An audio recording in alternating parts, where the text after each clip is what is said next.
I buried my wife in the rain. The next morning, my children came for my home. They did not come to comfort me. They did not bring warm food or offer a gentle shoulder to cry on. They came to claim the house. But they did not know what their mother had left behind for me in secret. When the truth finally came out, it absolutely destroyed them. I am Warren Mitchell. I am 70 years old, and I spent 40 years of my life as a master carpenter, framing houses and building strong foundations so my family could have a perfect, comfortable life. I thought I knew my own children. I thought all those decades of breaking my back for them meant something real. But absolute greed is a funny thing. It takes the people you love the most and turns them into complete, cold-blooded strangers right before your eyes. It was a Tuesday morning. The rain from yesterday had not stopped falling. It was still tapping against the window of my kitchen, making a hollow, rhythmic sound that perfectly matched the endless emptiness in my chest. I was sitting at the custom-built oak kitchen table. I crafted this massive table with my bare hands 30 years ago. I sanded every single edge and stained the wood perfectly, so my family would have a beautiful place to gather for Thanksgiving dinners and Sunday morning breakfasts. Now I was sitting completely alone at that same table, staring blankly at a cold cup of black coffee.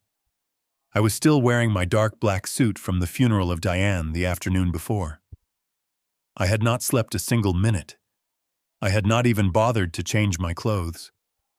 The heavy scent of damp earth and funeral parlor lilies was still clinging tightly to the fabric of my coat.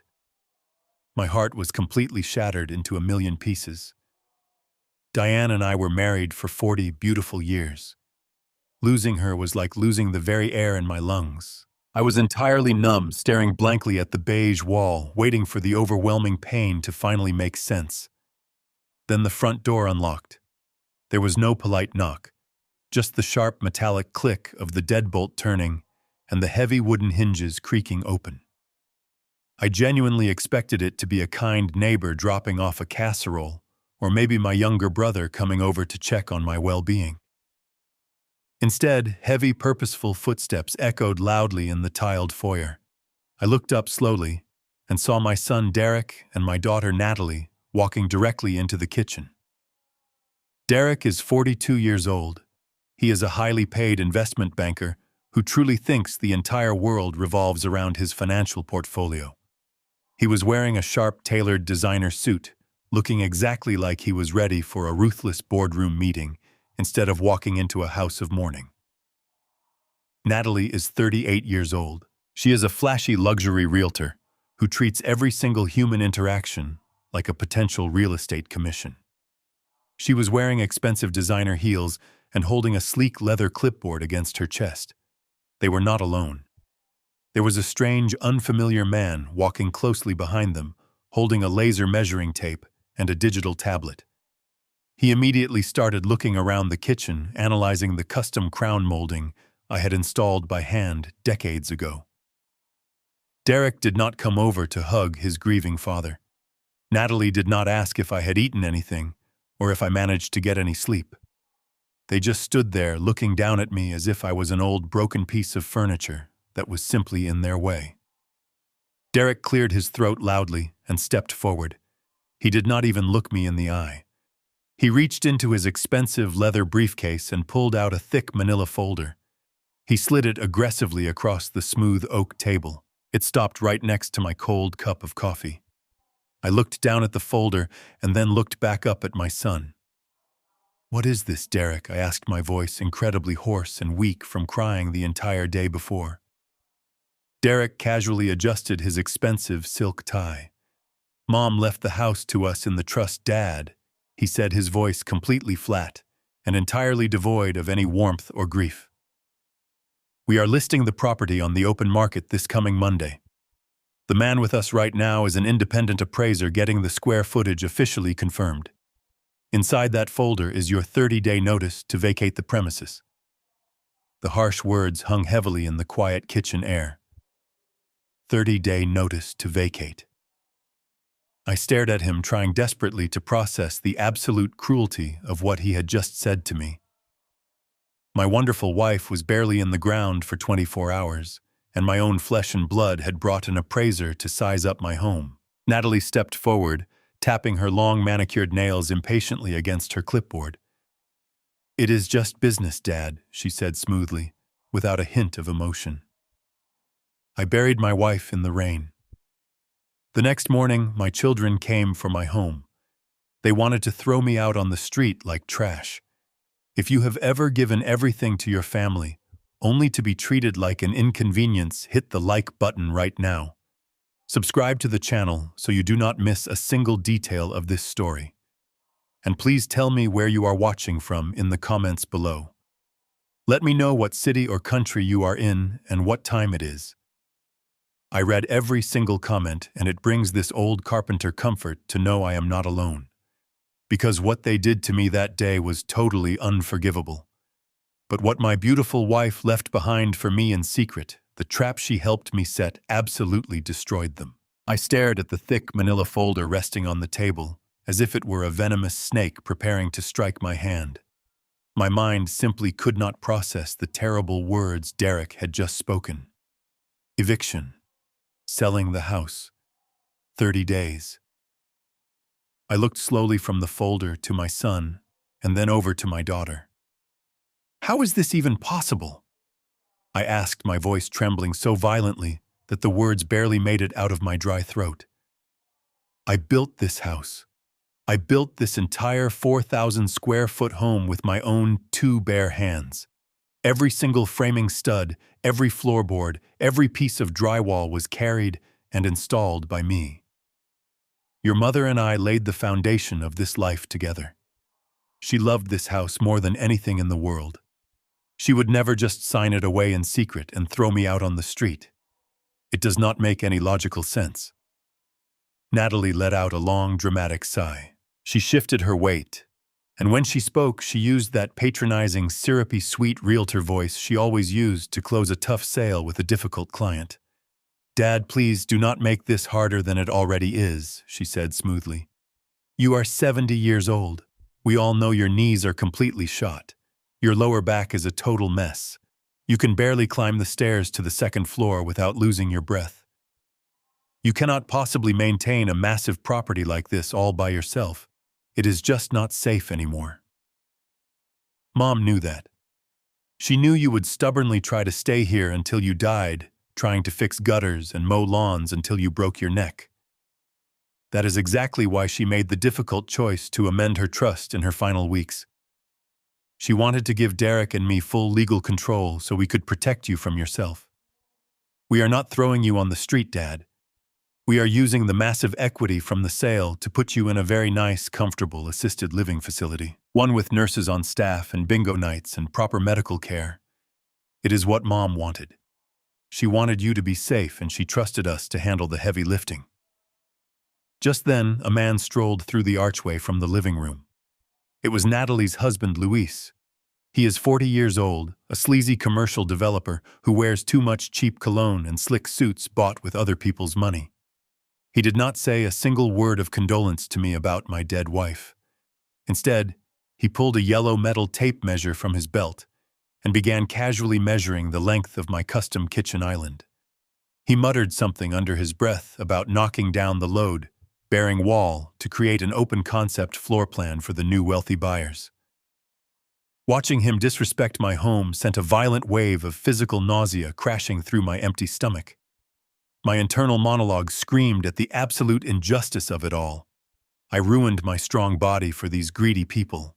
I spent 40 long years waking up before dawn, braving freezing winter mornings and brutal summer heat waves, framing houses and pouring concrete. I never once complained about the agonizing back pain. I simply swallowed the hurt and forced myself to keep building day after brutal day, just to ensure that they would never have to experience a single moment of financial struggle. I sacrificed my own health to give them the world. Every single ruptured disc in my spine and every torn cartilage in my knees paid for Derek's extremely expensive Ivy League business education. My blood and sweat bought Natalie her first luxury car and funded the very lifestyle that makes her look down on me now. Every drop of sweat I ever shed was for them. And here they were, letting a cheap developer measure my life's work for a quick flip less than a day after their mother was laid to rest in the cold ground. But I had no fight left in me. The heavy grief of losing Diane was a crushing physical weight bearing down on my chest, pinning me to the chair. I was entirely numb. My brain felt thick with a heavy, suffocating fog. I wanted to scream, to throw them out of my house, to tear the tape measure out of Luis's hands, and demand to see the legal documents they claimed Diane signed. I wanted to remind them of the countless nights I worked overtime just so they could have everything they ever desired. I wanted to tell them how their mother and I sat at this very table carefully budgeting our modest groceries so they could attend private schools and wear designer clothes. But my legs felt like heavy lead. My hands were shaking too much to form a fist. The sorrow had completely drained my fighting spirit, leaving behind a hollow shell of a man. I looked at their cold, expectant faces. They were just waiting for me to argue, waiting for me to put up a pathetic fight, so they could easily dismiss my valid anger and call me a confused, grieving old man losing his fragile mind. I did not give them the satisfaction of seeing me break down any further. I slowly lowered my tired head, staring back down at the cold cup of black coffee resting on the oak wood. "Okay," I whispered, my voice completely broken and totally defeated. "If that is truly what your mother wanted, then I will pack my things." I accepted their horrible lie for now. I let them believe they had won the final battle. Derek gave a highly satisfied nod, completely ignoring my shattered emotional state.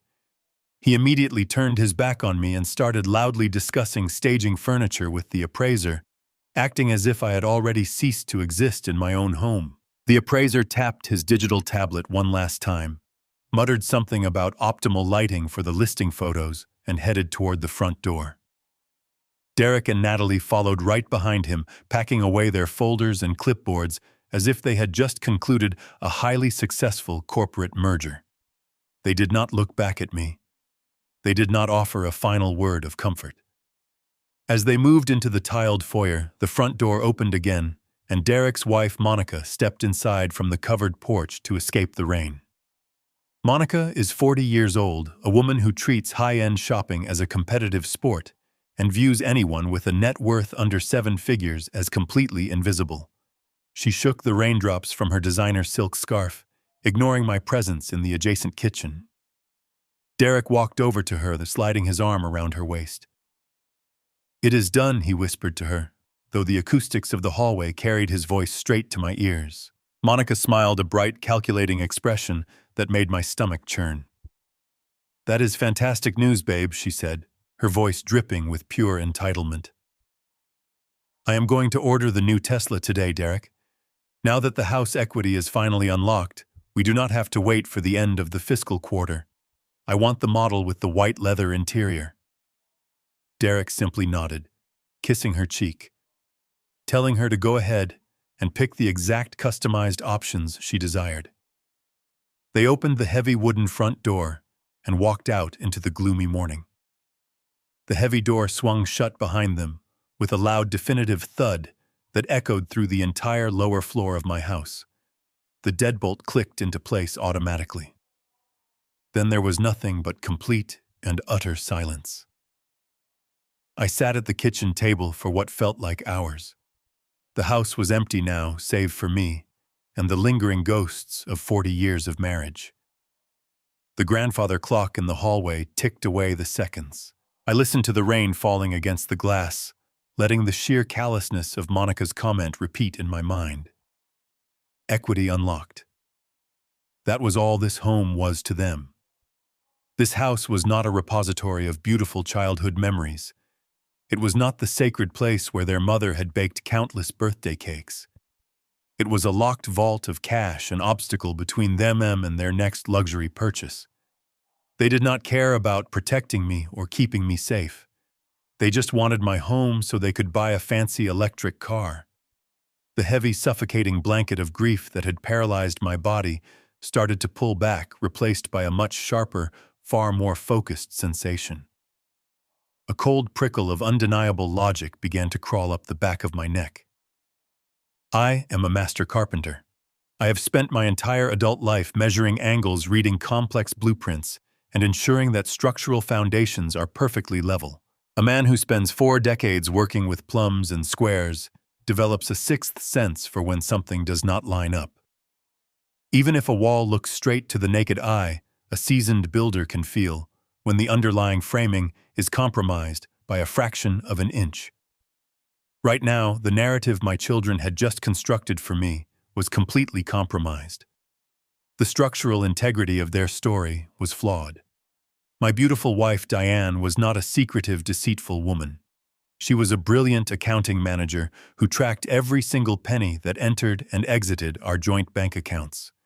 She was incredibly meticulous, practical, and ferociously protective of our shared life. She loved this massive house. She loved the flower gardens we planted together. But more importantly, she loved me. We were true partners in every sense of the word. We navigated terrifying health scares, financial recessions, and the exhausting trials of parenthood as a united front. Diane would never secretly disinherit me. She would never silently sign away the roof over my head to our children while I was sitting faithfully by her hospital bed. If she truly believed my knees were too weak to maintain the property, or if she genuinely thought I needed to move into a smaller assisted living facility, she would have looked me right in the eyes and told me so herself. She would have held my calloused hand, presented a logical spreadsheet of our options, and we would have made the difficult transition together. She would never go behind my back to amend a legal trust in the final agonizing weeks of her life, cutting me out of the estate we built together. The math simply did not work. The angles were entirely wrong. The foundation of their eviction notice was built on top of a massive, putrid lie. I realized right then that my children were playing a very dark, incredibly dangerous game with my life. They had banked on the assumption that my overwhelming sorrow would make me docile. They assumed that a tired, grieving 70-year-old man would simply roll over, pack his bags, and quietly shuffle off to a retirement home without asking a single difficult question. They thought my spirit was completely broken. They thought I was just a clueless old fossil who could be easily discarded forever. But they severely underestimated the strength of a man who builds things to last. A strong, solid foundation poured with honest sweat does not ever easily crack under immense pressure. I realized I could not just sit at this table and cry into my cold coffee. I could not let them desecrate Diane's memory by stealing the very life we created together. The agonizing sorrow burning deep in my chest slowly hardened into a solid block of freezing ice. I slowly placed my hands flat against the smooth oak wood of the table. I pushed myself up from the chair. I stood up. I walked out of the kitchen, my heavy boots making a soft thud against the hardwood floors I had installed plank by plank. Every room in this massive house was a testament to our shared history.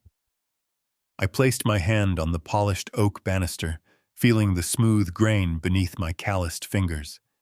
I climbed the stairs to the second floor, my bad knees protesting loudly with every step. The physical ache was a familiar companion, but the profound silence of the hallway was completely foreign and deeply unsettling.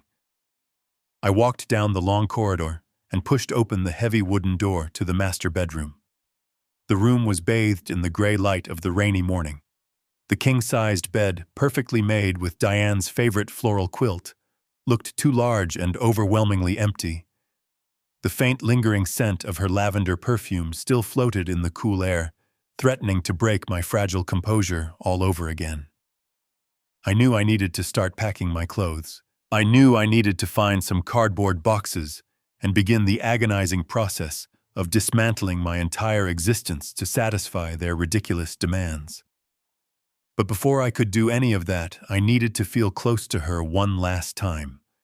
I needed something to ground me. I needed a tangible piece of my beautiful wife to hold on to tightly, something to firmly anchor my breaking heart before I left this home. I walked over to her elegant vanity mirror, sitting near the large bay window. Resting squarely in the center of the glass tabletop was an antique mahogany jewelry box. I had found it at a dusty estate sale several decades ago. The metal hinges had been completely rusted, and the exterior wood was badly scratched. I spent weeks in my garage workshop, carefully sanding the rich mahogany, applying layers of dark stain, and replacing the ruined interior lining with soft crimson velvet. I gave it to Diane on our 20th wedding anniversary, and she cherished it deeply. I reached out with a trembling hand, my fingers gently tracing the delicate floral carvings on the wooden lid. I desperately needed her wedding ring. The simple, elegant gold band that I had nervously slipped onto her finger 40 long years ago in a small country chapel filled with our closest friends. It was the absolute symbol of our unwavering devotion to each other. My plan was to find a sturdy silver chain, thread the gold ring through it, and wear it closely around my neck forever. I wanted to feel the comforting warmth of her promise resting directly against my chest, right over my beating heart, for the rest of my remaining days on this earth. I took a deep breath to steady my trembling hands, and I slowly lifted the heavy mahogany lid. I fully expected to see the familiar sparkle of gold and silver resting gently against the beautiful crimson velvet. Instead, I saw absolutely nothing. The antique box was completely empty. I blinked rapidly, rubbing my tired eyes, thinking that the morning light was playing cruel tricks on my exhausted mind. I pulled the small wooden drawers open one by one. Empty. Every single storage compartment was completely bare. Her beautiful wedding ring was missing. The vintage silver Rolex watch I had proudly purchased for her when she finally got her big promotion at the accounting firm was nowhere to be found. The delicate heirloom pearl necklaces that had been passed down from her beloved grandmother were simply gone. A sudden violent wave of cold confusion washed over my entire body. I frantically checked the top drawer of the vanity. I dropped to my sore knees and checked the floorboards, thinking maybe she had hidden them away for safekeeping during her final agonizing weeks in hospice care. But Diane was an absolute creature of habit. She never misplaced her valuable belongings. She treated her jewelry with meticulous care, cleaning everything every single Sunday morning without fail. It made no logical sense for the box to be empty unless someone had cleared it out while I was completely distracted by her medical decline. My mind whoosed frantically, trying to solve the sickening puzzle. Then a vivid memory flashed forcefully into my mind, hitting me with the raw impact of a speeding freight train. I was transported back to the rainy funeral service yesterday afternoon. I remembered standing near the dark wooden casket, watching the heavy rain soak the green grass. I remembered Derek and Monica standing just a few feet away from me, under a large black umbrella. I remembered Monica reaching up with her perfectly manicured hand to adjust a piece of jewelry resting securely against her dark designer dress. It was a stunning teardrop diamond pendant attached to a very thin platinum chain. At the exact time my mind was far too clouded with agonizing grief to process the visual information correctly. But standing here now, staring furiously at the empty velvet lining of the mahogany box, the horrific truth became abundantly clear. That diamond pendant was not a new purchase. It was Diane's favorite necklace. I had bought it for her 50th birthday. They did not just take the house. My children and their greedy spouses had systematically stripped a dying woman of her most precious jewelry. The sheer callousness of their actions shattered any remaining illusions I had about my family. They were ruthless scavengers picking the bones of my wife clean before her body was even cold. This sickening realization fundamentally changed everything for me. My paralyzing grief was instantly gone, entirely replaced by pure, burning rage. They had crossed a line that could never be uncrossed.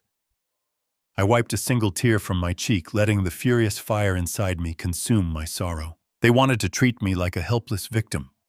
I was going to show them exactly what happens when you steal from a man who has nothing left to lose. I turned my back on the empty mahogany jewelry box and walked out of the master bedroom. My heavy boots moved with distinct purpose against the hardwood floors. I did not care about packing my clothes anymore. I did not care about finding cardboard boxes to satisfy their cruel eviction notice. I marched down the long hallway and pushed open the heavy oak door to our shared home office. The room was dark, save for the gloomy gray light filtering through the rain-slicked window panes. I reached out and flicked on the brass desk lamp. It cast a warm pool of yellow light over the massive wooden desk I built for Diane when she first started managing the household finances. I sat down heavily in her leather office chair, feeling the familiar contours of the seat she occupied for thousands of hours. I reached forward and pressed the power button on the desktop computer monitor. The machine hummed to life, the cooling fan whirring softly in the quiet room. I sat there waiting for the login screen to appear, my mind working through the sickening logic of what I had just discovered. If my children were bold enough to physically steal my dead wife's most precious jewelry right out of her bedroom, they certainly would not stop there. Thieves who possess that level of entitlement do not limit themselves to mere trinkets and pearls. They go straight for the main vault. I typed in the master password we always used for our shared desktop, a simple combination of our anniversary date and the street number of our first modest apartment. The screen illuminated, displaying her meticulously organized digital desktop. I moved the mouse, clicked on the web browser, and navigated directly to the homepage of our primary banking institution. I took a deep breath, steadying my shaking hands, and typed in our secure login credentials. I needed to see the absolute truth with my own eyes. I needed to know exactly how deep this horrific betrayal truly went. The banking portal loaded onto the screen. I immediately clicked on the summary page for our primary joint savings account. This was the specific account where we kept the vast majority of our liquid retirement funds, the money we had carefully stockpiled over 40 years of honest, grueling labor. I stared at the large, bold numbers resting at the top of the web page, and a freezing chill shot straight down my spine. The current balance was breathtakingly low. It was a mere fraction of what should have been sitting safely in that account. I felt a sudden tightness in my chest, a physical reaction to the sheer magnitude of the missing funds. I quickly clicked on the Transaction History tab, setting the search parameters to filter through the last 6 months of our financial records. That specific timeline was not a random choice. 6 months ago was the exact moment Diane received her terminal diagnosis. It was the precise week we had to move her into the specialized inpatient hospice facility across town. The screen refreshed, displaying a long, detailed ledger of every single deposit and withdrawal made during her painful physical decline. I leaned closer to the glowing monitor, adjusting my reading glasses, and meticulously combed through line after line of financial data. My eyes scanned past the legitimate medical expenses, the necessary pharmacy copays, and the regular utility bills. Then I saw it. Nestled quietly among the standard household transactions was a massive unauthorized electronic transfer. It was a withdrawal for $45,000. I stared at the screen, my heart pounding a steady rhythm against my ribs. I scrolled down further, my eyes moving frantically across the digital page. There was another withdrawal for $30,000. Then another for $50,000. The unauthorized transfers were systematic, incredibly frequent, and entirely devastating. I needed to know exactly where our life savings had vanished. I clicked on the detailed receipt for the largest unauthorized withdrawal. The banking system displayed the routing information and the attached memo line. The money had been wired directly to an external corporate account under the classification of expedited financial consulting fees. I stared at the name of the receiving entity printed in bold black letters. It read OPEX Strategic Holdings Limited. A wave of absolute disgust washed over me. I recognized that pretentious corporate name instantly. It was the exact same shell company Derek had proudly registered 3 years ago when he was trying to shield his personal assets from a nasty potential lawsuit. My own son had completely drained his dying mother's bank account, funneling hundreds of thousands of dollars into his private business under the completely fabricated guise of consulting fees. He had carefully spaced out the massive transfers, likely hoping the erratic medical billing from the hospice center would successfully camouflage his digital theft. I scrolled through the final 3 months of the ledger, adding up the stolen funds in my head. The total amount was staggering. They had effectively gutted our entire liquid retirement portfolio. The absolute audacity of their crime was truly sickening. I leaned back in the leather chair, staring blankly at the glowing monitor. The timeline of his theft was the most horrifying part of this entire discovery. The largest single transfer of $60,000 was dated exactly 2 weeks ago. 2 weeks ago, I was sitting quietly by Diane's hospice bed, gently wiping the cold sweat from her pale forehead with a soft, damp cloth. I was holding her fragile hand, weeping silently as she struggled to breathe. While I was completely consumed by the agonizing reality of losing my beloved soulmate, my son was eagerly logging into our secure bank accounts to systematically steal our future. The lingering sadness inside me completely evaporated without a trace. It was instantly replaced by a cold, calculating architectural rage. They wanted to demolish me. I was going to tear their entire world down to the studs. I pushed myself away from the glowing computer monitor, letting the leather office chair roll back until it hit the edge of the woven area rug. I sat in the dim light of the brass desk lamp, taking a slow, deep breath to steady my racing heart.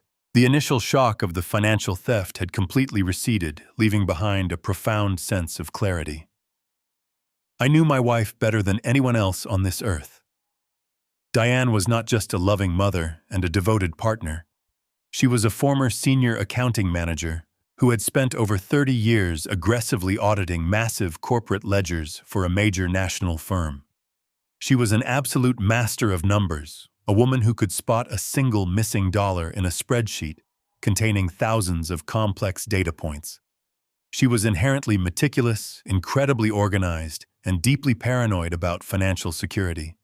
She kept hard copies of every single receipt, encrypted all her digital files, and backed up our financial history with an almost obsessive level of dedication. There was absolutely no way on earth that our greedy children could systematically drain hundreds of thousands of dollars from her primary accounts without her noticing. She would never let them steal her blind, without leaving a very clear, deliberate breadcrumb trail for me to follow. I stood up from the chair. A sharp, familiar spike of pain immediately shot up my lower spine, radiating down the back of my right leg. My 70-year-old joints groaned in loud protest. 4 decades of framing houses, pouring concrete slabs, and carrying heavy lumber up steep ladders had taken a massive physical toll on my aging body. My knees were practically bone rubbing on bone, and my lumbar vertebrae were severely compressed. But I ignored the agonizing physical ache. I had a job to do. I began tearing through Diane's home office with the methodical precision of a seasoned detective. I started with the tall metal filing cabinets resting in the far corner of the room. I gripped the heavy brass handles and pulled the deep drawers open one by one. I sifted through thousands of neatly organized manila folders. I found our old tax returns, property insurance, deeds, medical records, and warranties for household appliances. I checked the back of every single drawer, running my calloused hands along the cold metal to see if a flash drive or a hidden document was taped to the interior walls. Nothing. I closed the heavy cabinets and moved to the massive mahogany bookshelves that lined the entire western wall of the room. The physical strain was becoming incredibly intense. My breath grew shallow and ragged in the quiet room. I dropped to my knees, wincing, as a sharp jolt of burning pain flared in my kneecaps. I crawled along the edge of the baseboards, pulling out thick, leather-bound encyclopedias, heavy photo albums, and dusty accounting textbooks. I checked behind every single row of books, sliding my fingers along the dark wooden backing of the shelves. I found nothing but a few forgotten paper clips and a thin layer of gray dust. Sweat began to bead on my forehead, stinging my tired eyes. I pushed myself up, leaning heavily against the wooden shelves for support, my lower back screaming in absolute agony. I scanned the room desperately, trying to think like my brilliant wife. Where would she hide something that she knew our children would eventually come looking for? Derek and Natalie were arrogant, but they were not entirely stupid. If they were planning to steal our entire estate, they would have certainly tossed this office looking for hidden ledgers or private journals while she was dying in the hospice center. Diane would have known that. She would have hidden her failsafe somewhere that required serious physical effort to reach somewhere a lazy investment banker in a tailored suit or a pampered luxury realtor in designer heels would never bother to look. I turned my attention back to the massive oak desk resting in the center of the room. I had built this specific desk for her 25 years ago. It was a heavy, solid piece of furniture, crafted with deep side drawers and a thick, sturdy modesty panel. I lowered myself back down to the hardwood floor, grinding my teeth as my sore knees took my full body weight. I lay flat on my back on the woven area rug, sliding the upper half of my body completely underneath the dark cavity of the desk. I pulled a small metal flashlight from my pocket and clicked it on. The bright white beam illuminated the dusty underside of the heavy oak wood. I ran my hands along the interior framing, feeling the rough, unfinished grain of the timber. I checked the back of the sliding drawer tracks. I examined the heavy wooden modesty panel. Then my flashlight beam caught a strange reflection near the very back corner, completely obscured by the bottom structural support beam. It was a thick, silver strip of heavy-duty industrial duct tape. My heart leapt into my throat. I reached my arm back as far as it could possibly go, my shoulder joint popping loudly as I strained to reach the hidden corner. My fingers brushed against the rough texture of the adhesive tape. I dug my fingernails under the thick edge and pulled hard. The strong adhesive ripped away from the oak wood with a loud tearing sound. A heavy, flat rectangular object immediately dropped from the underside of the desk, landing squarely on the center of my chest. I awkwardly shimmied my body out from under the heavy desk and sat up on the floor.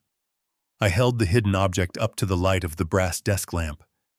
It was an old, discarded tablet device, a thick silver iPad with a slightly scratched screen. Diane had explicitly told me she sent this exact device to an electronic recycling center nearly 3 years ago when she purchased a newer model. She had lied. She kept it hidden in the shadows, waiting patiently for the exact right moment to use it. I sat cross-legged on the floor, cradling the heavy silver iPad in my trembling hands. The screen was completely black and unresponsive. The internal battery had clearly been dead for months. I slowly pushed myself up off the floor, using the edge of the heavy oak desk to support my aching back, and limped over to the tangled box of electronic cords resting on the bottom shelf of the bookcase. I dug through the messy pile of wires until I found an old charging cable that perfectly fit the charging port of the discarded tablet. I plugged the small white block directly into the wall outlet near the window and connected the cable to the device. I placed the iPad flat on the smooth surface of the wooden desk and waited. The seconds stretched into agonizing minutes. The grandfather clock in the hallway continued to tick loudly, amplifying the heavy silence of the empty house. Finally, the dark screen flickered to life. A bright white Apple logo appeared in the center of the glass, casting a pale glow across my tired face. The tablet booted up, displaying a vibrant lock screen featuring a beautiful photograph of Diane and me standing proudly in front of the Grand Canyon during a summer road trip over a decade ago. A numeric keypad instantly popped up on the glass, demanding a 6-digit passcode. My stomach tied itself into a tight knot. Diane was incredibly serious about her digital security. If she locked this device, it was specifically designed to keep our greedy children completely locked out. I took a deep breath and began to formulate a systematic strategy. I typed in the obvious sequence first. Her birthday. 04/12/52. The screen shook slightly, and a bold red message appeared stating the passcode was incorrect. I tried my own birthday. Incorrect. I tried the exact dates our children were born. Incorrect. I tried the specific numerical sequence of our home address, the date of our wedding anniversary, and even the last 4 digits of her social security number combined with her favorite lucky number. Incorrect. Every single logical attempt was met with that same frustrating red error message. A cold wave of rising panic began to wash over me. If I entered the wrong passcode too many times, the device would permanently disable itself, forever locking away whatever crucial secrets my brilliant wife had carefully hidden inside. I closed my eyes and desperately tried to channel Diane's precise way of thinking. She knew Derek and Natalie would ruthlessly tear through her life looking for money. They knew all of our birthdays. They knew our wedding anniversary. They knew every single superficial detail of our public life together. Diane would have chosen a completely invisible number, a deeply personal memory that belonged solely to the two of us, a sacred moment that our children had absolutely no knowledge of. I cast my mind back through 40 years of shared history, searching for a hidden numerical milestone. Then a beautiful, vivid memory suddenly materialized in my mind.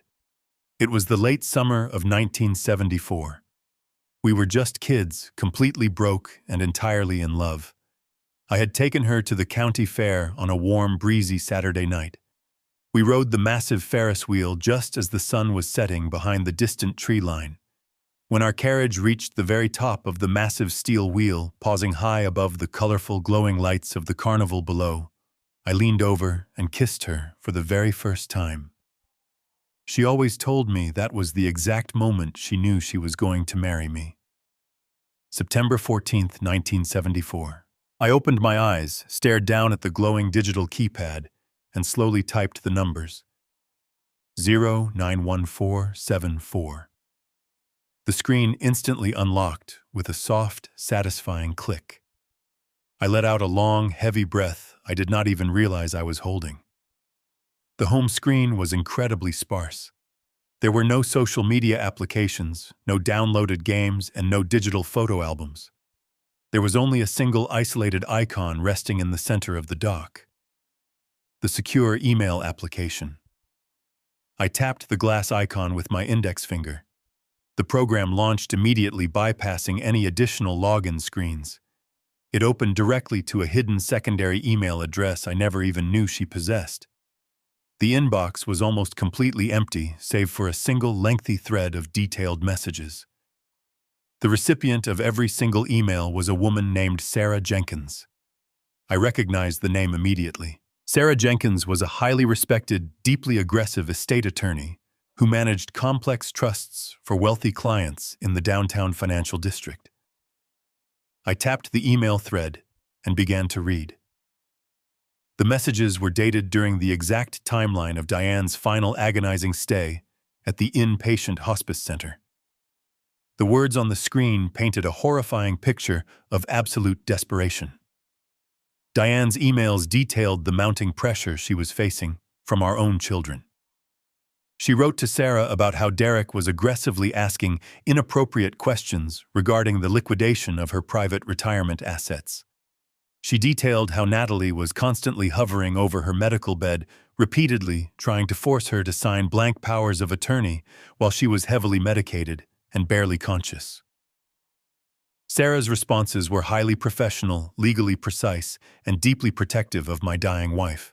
They were systematically planning a highly classified legal defense against my own children. I scrolled down to the very bottom of the chain to read the final message Diane had ever sent from this hidden device. It was dated just 3 weeks before she took her final breath.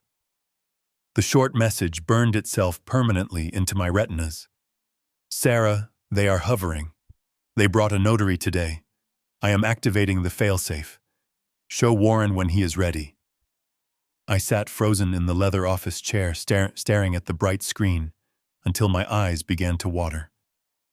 My beautiful, brilliant wife had known exactly what kind of ruthless monsters we had raised. She knew they were going to strike while I was completely blinded by my overwhelming grief. But she did not just lie there and let them steal our lives. She fought back from her deathbed, laying a devastating, invisible trap that they walked right into. I carefully locked the silver iPad, slipping it securely into the interior pocket of my black suit jacket. I did not feel tired anymore. I did not feel old. I felt like a man who had just been handed the keys to absolute destruction. The heavy, restless sleep I managed to find was violently broken just after dawn the very next morning. The loud, aggressive rumble of heavy diesel engines violently shook the window panes of the master bedroom. I sat up slowly, my stiff joints popping in the cold morning air, and peered through the wooden blinds. 3 massive white contractor vans were parked haphazardly across my freshly cut front lawn, completely ignoring the paved concrete driveway I had poured myself 2 decades ago. Men in heavy work boots and reflective yellow vests were already marching up the front walkway, carrying heavy steel sledgehammers, thick canvas drop cloths, and loud industrial air compressors. Luis was standing on the front porch shouting aggressive orders while sipping from a fancy paper coffee cup. They were not wasting a single second. Diane had been buried for less than 48 hours, and they were already initiating the physical demolition of our shared life. I quickly dressed in my oldest, most worn-out flannel shirt and a pair of faded denim work jeans. I took the silver iPad, carefully wrapped it in a soft, protective towel, and secured it deep inside the bottom of my sturdy leather tool bag. I walked down the main staircase, feeling the heavy vibration of work boots shaking the foundational joists of my home. The foyer was already absolute chaos. Thick plastic sheets were being carelessly stapled over the beautiful antique wallpaper Diane had spent weeks carefully selecting. I was practically a hostage inside my own home, surrounded by aggressive strangers who were actively dismantling the very walls that held my most precious memories. I knew I needed to get out of the house immediately to execute my next move, but I could not simply walk out with a look of determined vengeance on my face. If Luis suspected for a single second that I was fighting back, he would immediately call Natalie, and they would accelerate their legal assault before I could properly arm myself. I had to play the exact role they had cruelly written for me. I paused at the bottom of the staircase and consciously altered my entire physical posture. A master carpenter knows exactly how to disguise structural flaws, and I applied that exact same logic to my own body. I intentionally slumped my broad shoulders forward, rounding my upper spine to appear smaller and infinitely more fragile. I slowed my breathing, making my chest rise and fall in shallow, rapid movements. I let my hands develop a slight, continuous tremor as I gripped the handle of my leather tool bag. I slowly shuffled into the main hallway, dragging my boots heavily across the floorboards. Luis noticed me and immediately rolled his eyes, clearly annoyed by my lingering presence. He stepped directly into my path, looking down at me with an expression of pure, unadulterated contempt. "Listen, old man," he barked, pointing a thick finger toward the kitchen. "We are tearing out the load-bearing wall separating the dining room today. You need to stay entirely out of our way, or better yet, just go sit quietly in the backyard until we are finished making this place actually livable." I forced myself to look up at him with wide, frightened eyes, maintaining the pathetic tremor in my hands. "I am not staying, Luis," I whispered, forcing my voice to sound incredibly weak and thoroughly exhausted. "My chest has been feeling very tight since the funeral yesterday. The grief is just too heavy. I called my doctor, and I have a mandatory cardiology appointment downtown this morning to make sure my old heart is not failing. I just need to get to my truck." Luis let out a loud, dramatic sigh of total inconvenience. "Fine," he muttered, turning his back on me to yell at a worker carrying a heavy pry bar. "Just get out of here and do not come back until after 5 o'clock. We have serious work to do, and I cannot have you wandering around confused in a construction zone." I kept my head bowed low and shuffled pathetically out the front door, carefully navigating around the heavy extension cords littering the porch. I slowly made my way down the driveway to my old, reliable Ford truck. I climbed into the driver's seat, placed my leather tool bag carefully on the passenger side, and inserted the metal key into the ignition. The old engine roared to life with a comforting, familiar rumble. I shifted into reverse and slowly backed out of the driveway, watching in the rearview mirror as 2 men took sledgehammers to the beautiful wooden porch railing I had carved by hand. I kept my face entirely blank, waiting until I turned the corner, and the house was completely out of sight. The very second my truck hit the main county highway, the pathetic old man persona completely vanished. I straightened my spine, rolling my broad shoulders back until my vertebrae popped with satisfying relief. The fabricated tremor in my hands stopped, instantly replaced by a firm, iron-tight grip on the leather steering wheel. The gray morning clouds finally began to break apart, allowing sharp rays of bright sunlight to pierce through the gloomy sky. I pressed my heavy work boot firmly against the accelerator, listening to the engine roar as the truck surged forward toward the bustling downtown financial district. The quiet suburban landscape quickly faded away, replaced by towering steel skyscrapers and dense, aggressive city traffic. The tension inside the truck cabin steadily increased with every passing mile. I was no longer a grieving, helpless widower being bullied by his arrogant children. I was a furious father driving straight into the belly of the beast, carrying a hidden digital weapon that was going to permanently alter the trajectory of their greedy lives. I navigated the crowded downtown streets and pulled my battered work truck into a pristine, brightly lit, underground parking garage beneath a massive glass skyscraper. My dusty Ford sat in stark, glaring contrast to the shiny, imported luxury sedans parked in the reserved executive spaces. I grabbed my leather tool bag, stepped out into the cool concrete garage, and walked toward the primary elevators. I rode the smooth glass car up to the 42nd floor, watching the sprawling city shrink beneath my feet. The polished stainless steel doors slid open with a soft chime, revealing the incredibly sleek, modern reception area of Sarah Jenkins' legal firm. The walls were constructed of flawless frosted glass, and the floors were paved with pristine white marble. A young, sharply dressed receptionist, sitting behind a massive, curved mahogany desk, looked up as I approached. I did not belong in a place like this wearing my faded work clothes, but I walked forward with absolute, unwavering authority. "My name is Warren Mitchell," I said firmly, setting my heavy tool bag on the marble floor. The receptionist immediately stood up, her polite professional smile shifting into an expression of deep respect. "Yes, Mr. Mitchell," she said quickly. "Miss Jenkins is expecting you. Please come with me right this way." She escorted me down a long, quiet corridor lined with large, modern art pieces and heavy glass doors. We reached a massive corner office overlooking the entire eastern skyline. The receptionist opened the door and stepped aside. Sarah Jenkins was standing behind her desk, looking out at the city. She was a striking woman in her early 50s, wearing a perfectly tailored charcoal suit, possessing the sharp, calculating eyes of an apex predator who thrived in hostile, corporate environments. She turned around as I entered, her expression a careful mixture of professional determination and genuine heartfelt compassion. "Warren," she said softly, walking around her desk to offer a firm, strong handshake. "I am so deeply sorry for your loss. Diane was not just a brilliant client, she was a truly remarkable woman." I took her hand, grateful for the genuine sincerity in her voice. I pulled the wrapped iPad from my tool bag and placed it gently on her pristine glass table.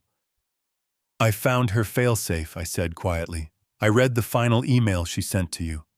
I need to know exactly what those monsters did to my wife while I was sitting blindly in the waiting room." Sarah nodded slowly, her expression hardening into a look of pure legal fury. She walked over to the heavy wooden door and locked it firmly from the inside. She gestured for me to sit in one of the plush leather chairs positioned across from her desk. She poured 2 glasses of cold water from a crystal pitcher, handed one to me, and sat down. "Warren, what I am about to tell you is going to be incredibly difficult to hear." She began, her voice steady and precise. "Diane knew her children were circling her estate like starving vultures. She knew Derek was drowning in hidden financial debts, and she knew Natalie was desperate to secure a massive liquid asset to fund her husband's failing commercial development projects. Diane tried to protect the assets through standard channels, but they completely bypassed my legal firm entirely." Sarah leaned forward, resting her elbows on the glass desk. "3 weeks ago, on a Tuesday afternoon, you went home to shower and change your clothes. Do you remember that day?" she asked. I nodded, a sickening feeling rising in my throat. I remembered it perfectly. Diane had insisted I go home to rest for a few hours, because I had been sleeping in the uncomfortable vinyl hospital chair for 4 straight days. As soon as you left the hospice facility, Sarah continued, her voice dropping to a serious, chilling tone. Derek and Natalie immediately moved in. They did not come alone. They brought a shady off-the-books notary public who frequently works for Luis's commercial development firm, a man who clearly does not care about medical ethics or assessing the legal mental capacity of a signing party. They ambushed Diane on a day she was experiencing severe, agonizing physical pain.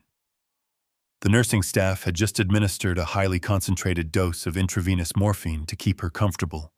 She was barely conscious, Warren.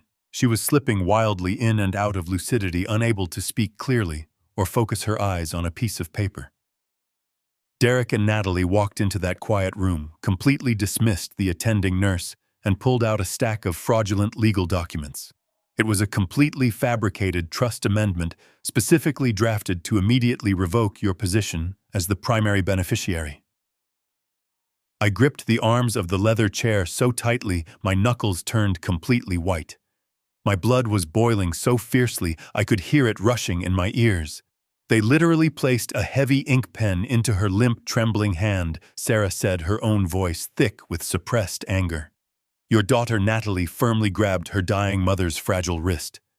She physically guided Diane's hand across the signature line, forcing the pen to create a jagged, barely legible scrawl at the bottom of the page.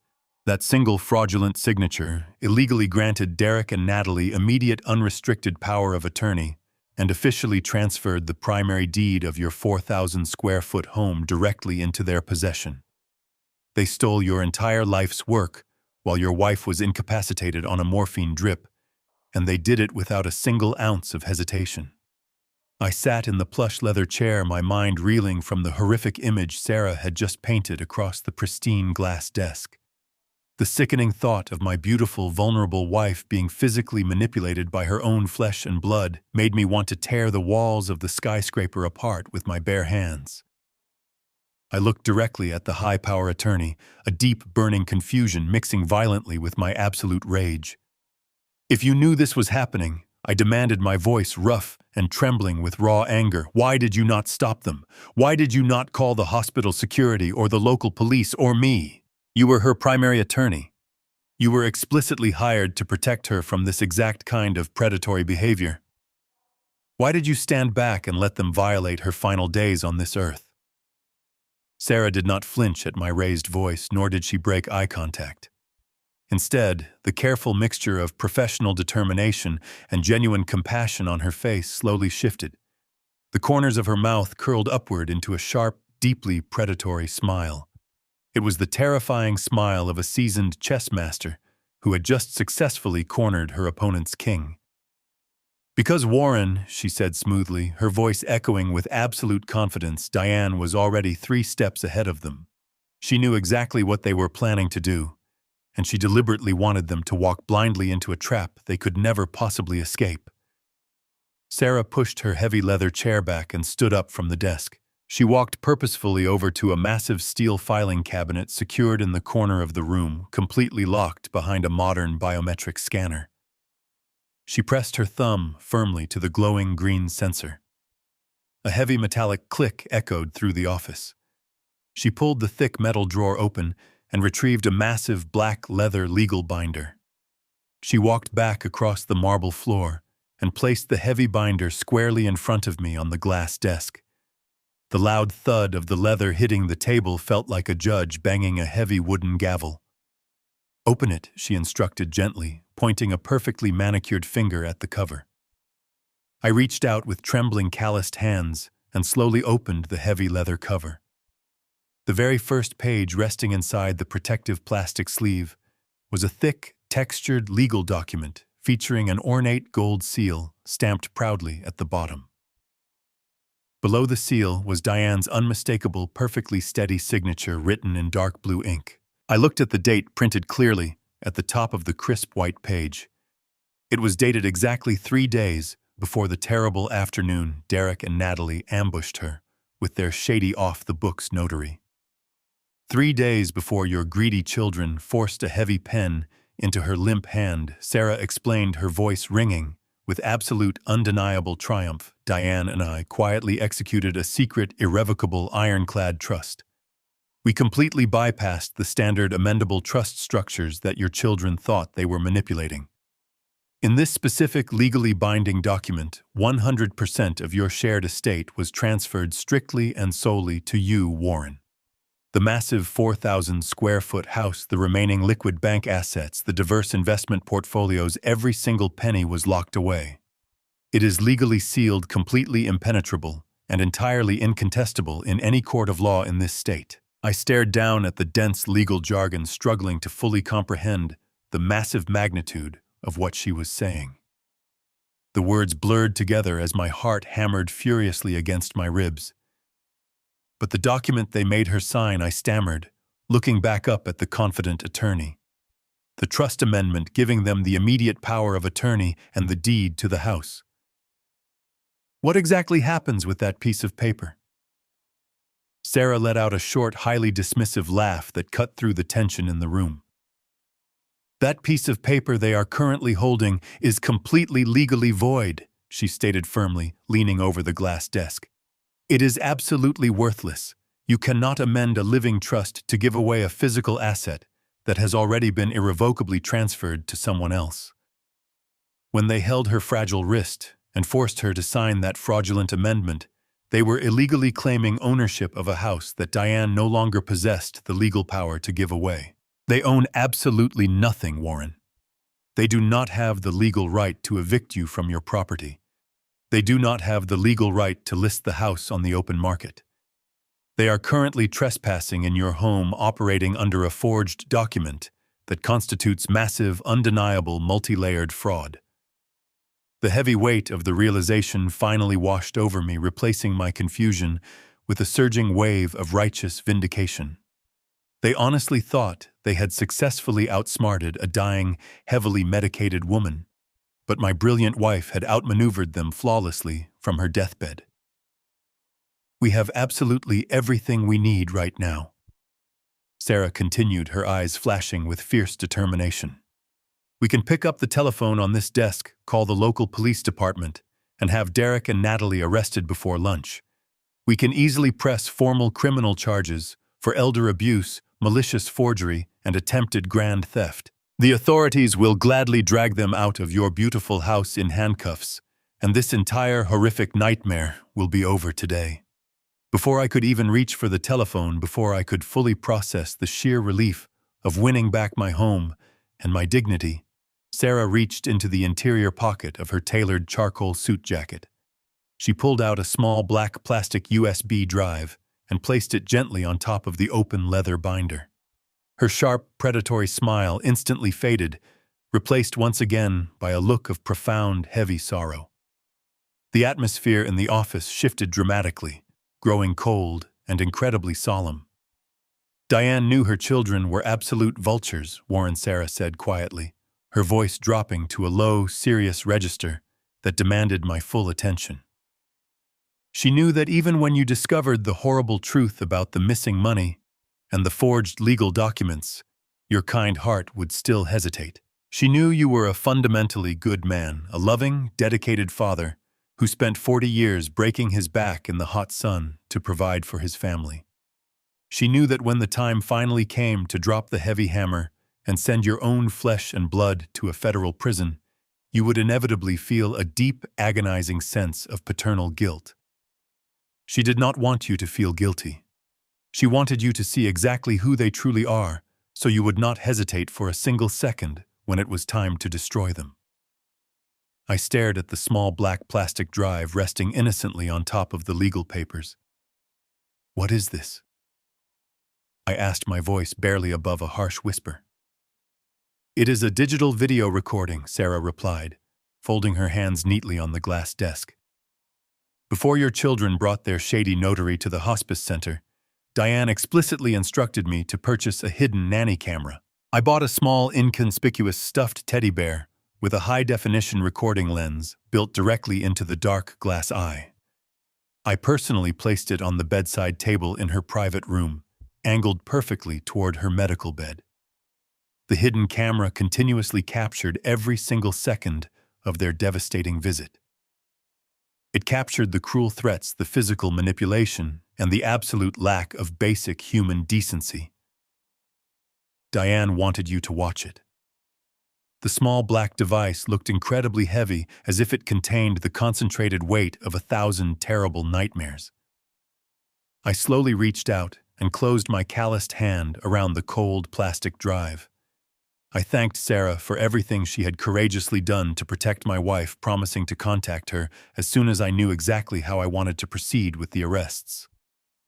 I carefully packed the heavy leather binder into my sturdy tool bag, along with the silver iPad and the USB drive, and walked out of the massive corner office.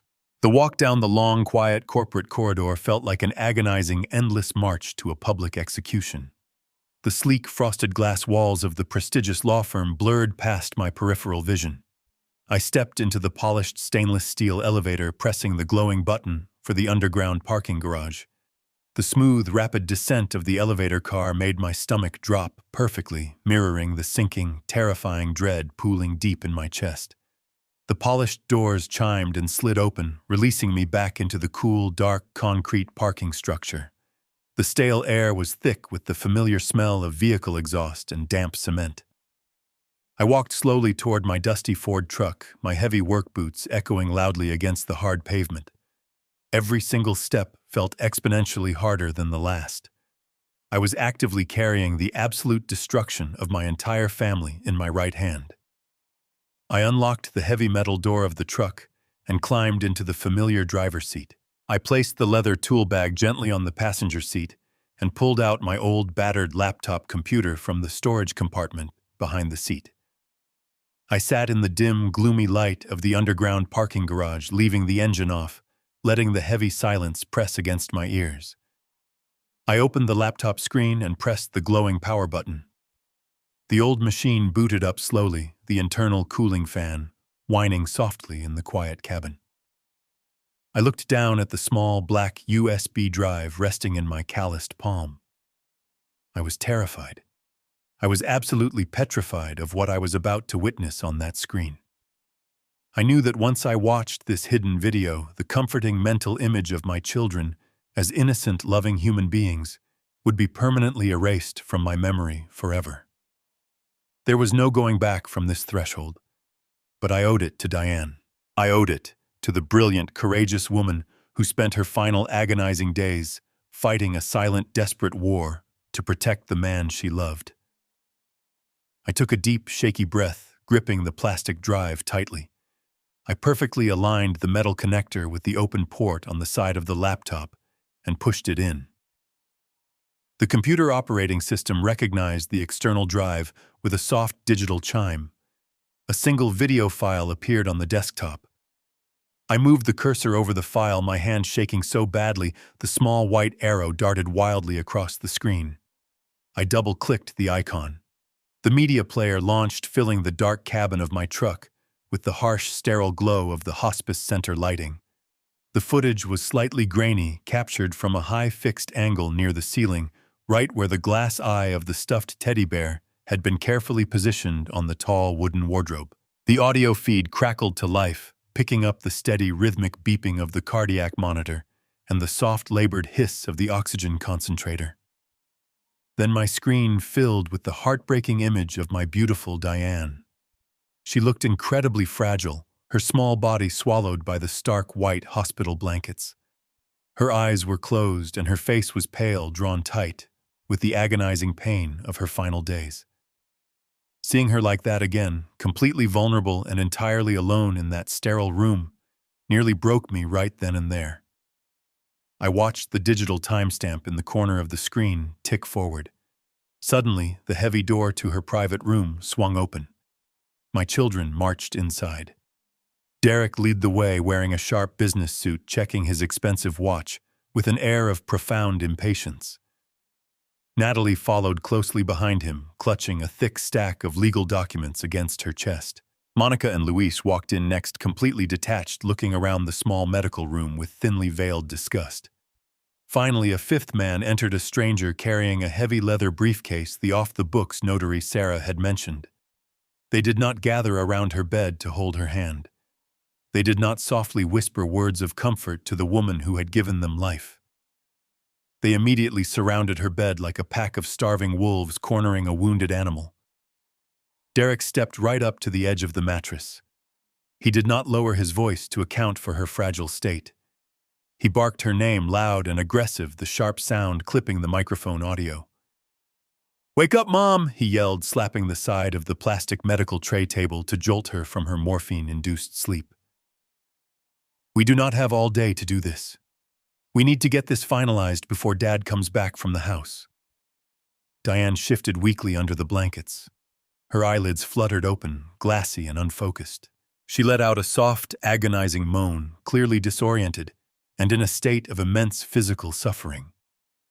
Watching my son verbally assault his dying mother sent a violent shockwave of pure disgust straight into my gut. He treated her with less respect than a stranger on the street. Natalie pushed Derek aside and leaned aggressively over the metal bed rail. She shoved the fraudulent trust amendment directly into Diane's face. "We need you to sign this right now, Mom," Natalie demanded, her voice entirely devoid of any human empathy. "It gives Derek and me control of the house and the primary accounts." Diane tried to turn her head away, her weak voice barely a whisper, as she mumbled my name, asking for me to protect her. Natalie's face hardened into a mask of absolute cruelty. She leaned even closer, her face mere inches from her dying mother. "Just sign the amendment, Mom, or we cut off your private nursing care and put you in a state-run ward. We will pull the funding today, and you can die in a shared room with strangers." I gasped out loud, in the quiet cabin of my truck. My own daughter, the little girl I used to carry on my shoulders, was openly terrorizing her mother with the threat of a bleak, miserable death. It was a level of psychological torture so profoundly evil, it defied all basic human comprehension. Diane was too weak to fight back. She was crying softly, her fragile chest heaving under the blankets. Luis and the strange notary stood by the door, keeping a sharp lookout down the hospital corridor. Natalie did not wait for a verbal agreement. She reached down and forcefully grabbed Diane's limp right wrist. She practically slammed a heavy ink pen into her trembling fingers. Derek held the thick document flat against the tray table. With ruthless, sickening precision, Natalie physically dragged her mother's hand across the signature line, forcing the pen to spill ink onto the page. It was a complete and total violation of her physical autonomy. They literally hijacked her dying body to steal the home I built for her. Once the jagged signature was captured, Derek snatched the paper away and walked over to the notary to finalize the illegal stamp. Natalie stepped back aggressively, wiping her hands on her designer slacks, as if touching her sick mother had somehow contaminated her. Diane's right arm fell limply off the side of the mattress, her hand dangling weakly over the edge of the bed frame. She had slipped back into a state of semi-unconsciousness from the sheer trauma of the assault. That was when Monica stepped forward. Derek's wife casually walked over to the side of the bed. She looked quickly over her shoulder to ensure her husband and the notary were distracted by the paperwork. She looked toward the door to make sure no medical staff were approaching. Then she looked down at Diane's dangling hand. I stopped breathing. I watched in absolute paralyzed horror as Monica reached down with her perfectly manicured fingers. She grabbed Diane's simple gold wedding ring, the very same ring I had placed on her finger 40 years ago. Monica twisted the gold band, roughly yanking it hard over Diane's swollen, bruised knuckle. She slipped it completely off her finger, examined the gold for a brief second, and casually dropped it right into her expensive leather purse. The video continued to play, showing them quickly packing up their briefcases and marching out of the room, leaving my wife completely alone, weeping softly into her pillow. But I could no longer hear the audio. A deafening, high-pitched ringing completely filled my ears. I reached out with a numb, heavy hand and closed the laptop screen, plunging the truck cabin back into the gloomy darkness of the parking garage. I sat there in the profound silence, feeling a monumental, irreversible shift happening deep inside my chest. The agonizing heartbreak, the lingering parental guilt, the desperate hope that maybe this was all just a terrible misunderstanding. It all died in that exact moment. Watching Monica strip the wedding ring off my unconscious wife fundamentally altered my soul.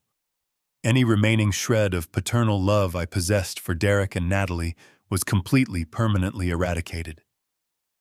The warm, beating heart of a loving father instantly froze into a solid, impenetrable block of absolute ice. They were not my children anymore. They were a violent, greedy infestation that had invaded my life and tortured my wife. I was no longer a grieving widower trying to make sense of a tragedy. I was a master contractor, and I was going to systematically demolish every single pillar of their pathetic, arrogant lives. I reached into my pocket and pulled out my cellular phone. My thumb hovered directly over the illuminated keypad. The numbers 911 were already typed onto the bright digital screen. My heart was pounding the violent rhythm against my ribcage, fueled by the pure adrenaline of absolute betrayal.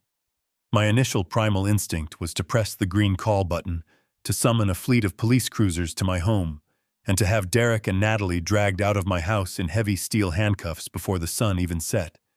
I wanted immediate, chaotic justice. I wanted to see the sheer terror flash across Monica's overly manicured face as a uniformed officer arrested her for grand theft. My thumb trembled, hovering a fraction of an inch above the glass screen. But then I stopped.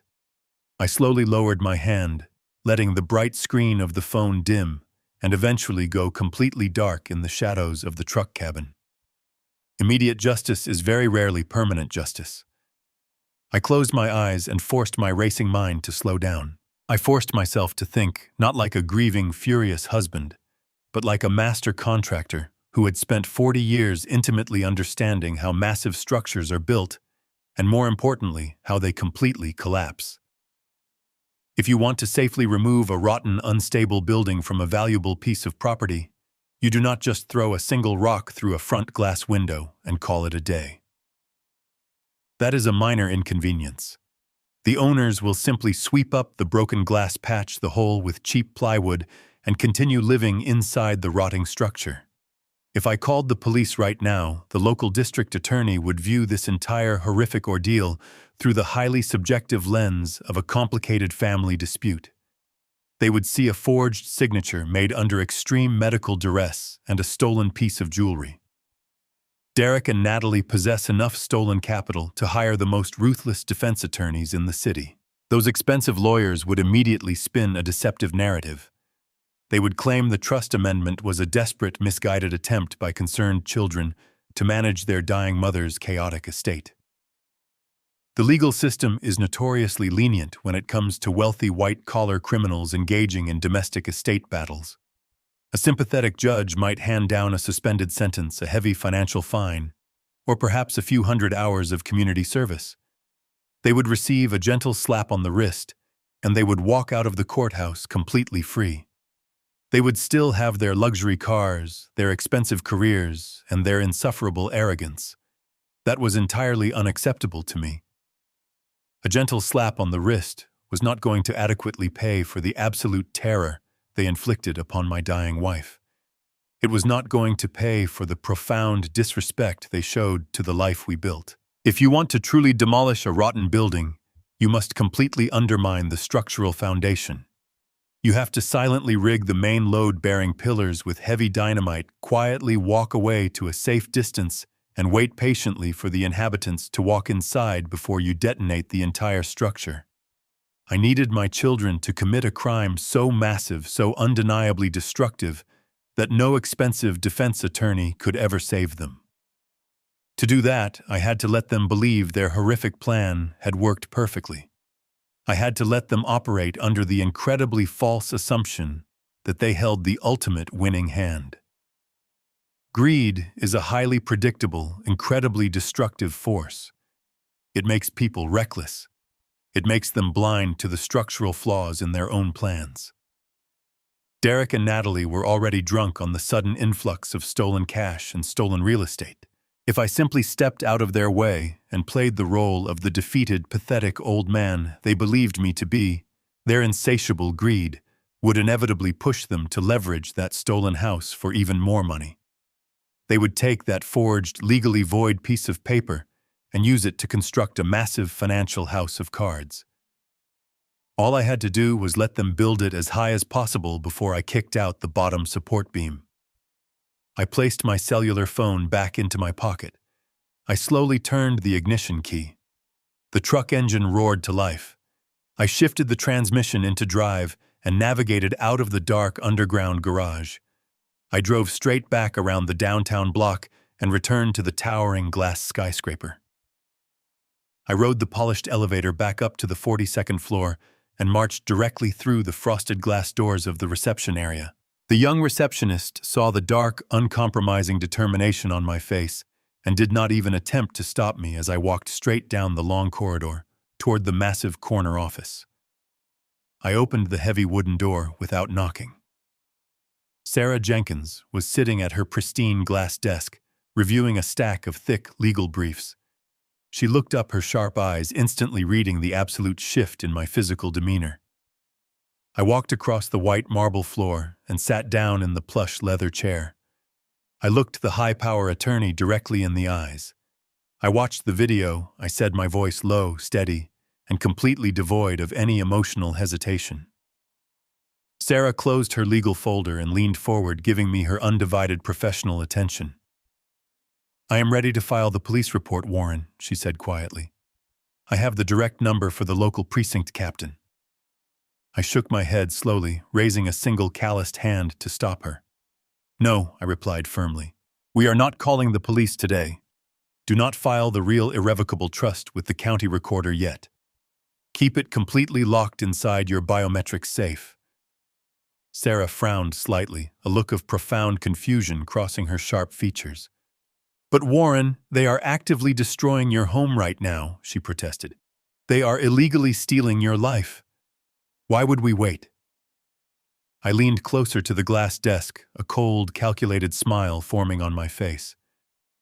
"Because I want them to feel incredibly comfortable," I explained. "I want them to think they won the war. Let them take the house. Let them remodel the kitchen. Let their arrogance grow until they inevitably use that forged deed to commit a massive federal financial crime. We are going to let them hang themselves, Sarah, and then we are going to kick the chair right out from under them." I left Sarah Jenkins' office feeling a truly profound sense of dangerous, cold clarity. I drove my dusty Ford truck back to the quiet suburban neighborhood, mentally preparing my mind for the absolute hardest acting performance of my entire life. When I pulled into the paved driveway, the destruction of my home was well underway. A massive rusted industrial dumpster sat directly on the pristine green lawn, overflowing with the shattered remains of my custom oak cabinetry and torn pieces of antique floral wallpaper. The aggressive whine of power saws echoed loudly through the open front door. I took a deep, steadying breath before finally stepping out of the heavy vehicle.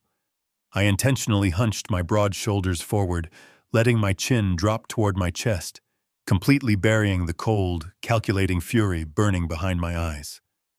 I walked up the front steps with a slow, agonizing shuffle, perfectly mimicking a deeply broken, completely exhausted 70-year-old man who had finally surrendered to his tragic fate. The loud construction workers barely even noticed my presence as I slipped quietly past them and slowly climbed the main wooden staircase to the master bedroom.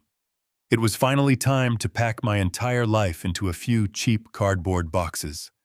I moved methodically through the large room, carefully placing my worn flannel shirts, my heavy denim work jeans, and a few faded photographs into two heavily scuffed leather suitcases. I did not take anything of real significant monetary value. I left the antique furniture, the expensive imported rugs, and the beautiful bedside lamps exactly where they were. I only made sure to pack my heavy canvas tool bag, the one containing my essential carpentry equipment, along with the hidden silver iPad and the small black USB drive, safely buried beneath heavy metal wrenches. Just as I zipped the second suitcase closed, heavy footsteps echoed down the second-floor hallway. Derek and Natalie walked into the master bedroom, flanking the doorway like heavily armed sentries guarding a valuable prize. They had come to personally oversee my eviction, making absolutely sure I did not steal any of their newly acquired assets. Derek was checking his luxury wristwatch with a look of profound impatience, while Natalie inspected her perfectly manicured nails. "Are you almost finished packing, Dad?" Derek asked, his voice dripping with condescending authority. "Luis needs to pull up the hardwood floors in this room before 5 o'clock, and you are holding up the entire renovation schedule." I slowly turned around to face them, letting my hands develop that familiar pathetic tremor. I looked at the two children I had raised, the two human beings I had broken my back to support, and I felt absolutely nothing but cold, calculated disgust. But I did not let a single ounce of that anger show on my face. Instead, I widened my eyes and forced my lower lip to quiver slightly. I reached deep inside myself and squeezed out a single, highly convincing tear. It rolled slowly down my weathered cheek, landing on the collar of my flannel shirt. "Please, kids," I whispered, letting my voice crack with manufactured desperation. "Please reconsider this. I built this home for our family. Your mother loved this house. I have nowhere else to go. I promise I will stay out of the way. I will live quietly in the basement if you just let me stay." Natalie let out a harsh, dramatic sigh, rolling her eyes, as if my heartbreaking plea was nothing more than a minor annoying inconvenience. "Stop being so incredibly dramatic, Dad," she sneered, crossing her arms over her chest. "We already explained this to you. We are protecting you. You need to be somewhere safe, and this property needs to be fully optimized for the current real estate market." Derek stepped forward and grabbed the handle of my heaviest suitcase, aggressively pulling it toward the hallway. "It is time to leave, Dad," he said coldly, a deeply arrogant smirk playing across his lips. "We have a lot of work to do, and you are officially trespassing." I bowed my head in complete submission, letting out a heavy, defeated sigh. I picked up my tool bag and my remaining suitcase and followed them down the stairs. They watched me walk out the front door, their faces glowing with victorious pride. I loaded my meager belongings into the back of my truck and drove away from the beautiful home I had built, leaving them to revel in their temporary triumph. I drove straight to the very edge of the city, to a depressed industrial neighborhood lined with tall chain-link fences and cracked sidewalks. I had quickly signed a month-to-month lease on a cheap, dingy $800 a month one-bedroom apartment.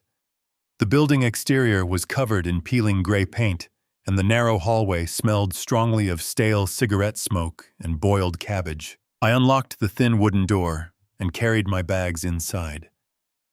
The apartment was incredibly bleak. The faded yellow wallpaper was peeling at the corners, and the single window overlooked a noisy, active train track. The kitchen consisted of a rusted metal sink and a highly questionable refrigerator that hummed violently. It was the absolute picture of pathetic elderly poverty. I set my heavy tool bag on the stained carpet and slowly locked the deadbolt behind me. I did not bother unpacking my clothes. I did not bother turning on the flickering overhead light. I simply walked over to the single worn-out armchair resting in the dark corner of the small living room and sat down. I looked around the bleak, miserable space, but I did not feel a single ounce of sorrow or regret. The trap was perfectly set. The bait was dangling right in front of their greedy faces. I leaned back in the thick shadows, crossing my arms over my chest, waiting patiently in the absolute dark for their boundless greed to permanently seal their ultimate, inescapable fate. The weeks dragged on with an agonizing slowness inside that bleak one-bedroom apartment. I settled into a quiet and repetitive routine, perfectly embracing the grim reality of my fabricated poverty. I ate cheap canned soup over the rusted metal sink and slept on a thin, lumpy mattress that offered absolutely no support for my aching spine. The constant rumble of the freight trains rattling the single-pane window would have driven a normal man completely insane. But I am not a normal man. I am a master contractor. I know deeply and intimately that the most crucial part of any massive demolition project is the quiet, invisible patience required right before you push the detonator. You cannot rush a structural collapse. You must wait for gravity and hubris to do the heavy lifting for you. While I sat in the dark, Sarah Jenkins and I were carefully monitoring every single digital footprint my children left behind. Sarah had set up highly sophisticated electronic alerts on the county property records and flagged the primary credit profiles associated with my stolen estate. We essentially turned my stolen identity into a massive, invisible spiderweb. Every Tuesday morning, I would drive my dusty truck to the bustling financial district, ride the polished elevator up to the 42nd floor, and sit across the glass desk from my fierce attorney. We would review the digital surveillance together, watching their arrogant movements in absolute silence. Just as I had correctly predicted, the intoxicating poison of sudden wealth began to rapidly consume their fragile minds. Derek and Natalie were far too greedy and far too financially desperate to wait for the slow, methodical process of selling a 4,000-square-foot home on the open real estate market. Flipping a house takes months of inspections, buyer negotiations, and escrow delays. People drowning in severe debt do not have the basic discipline for escrow. They needed a massive injection of liquid cash immediately.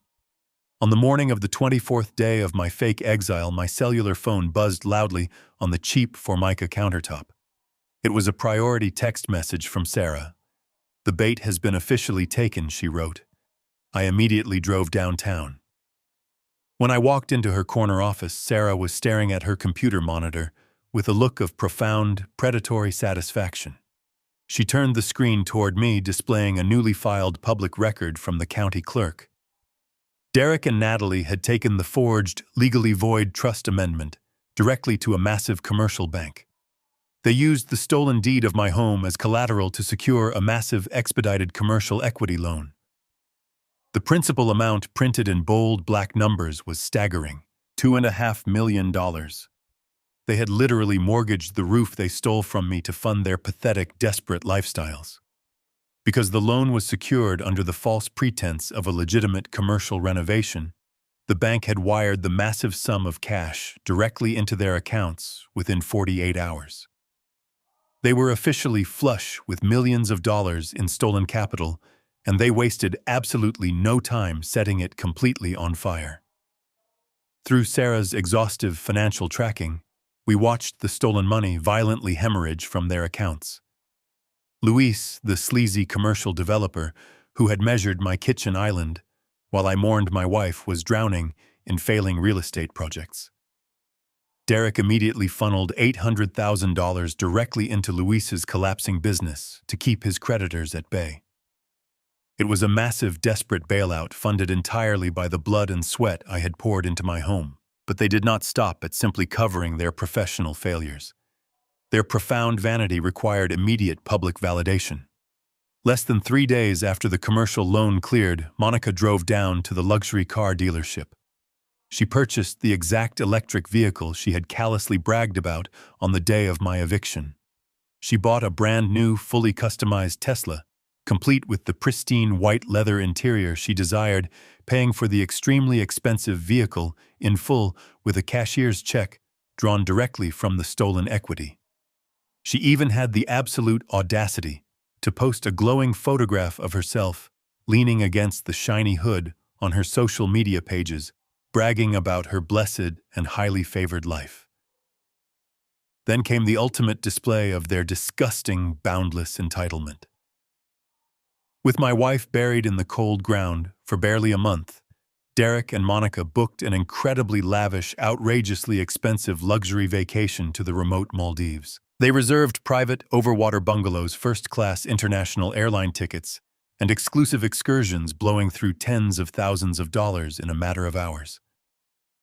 They were actively celebrating their brilliant, flawless crime, while they believed I was rotting away in a bleak, miserable apartment on the wrong side of the city tracks. I sat in Sarah's office looking at the itemized list of their incredibly reckless spending.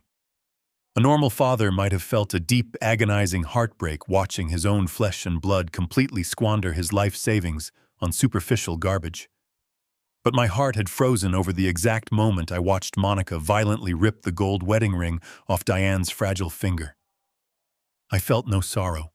I felt no regret. I only felt the cold, hard satisfaction of a hunter watching his prey step directly into the center of a steel trap.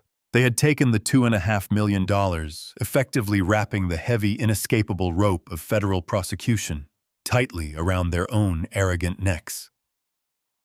I returned to the towering glass skyscraper 3 days after the massive commercial loan was fully dispersed into my children's bank accounts.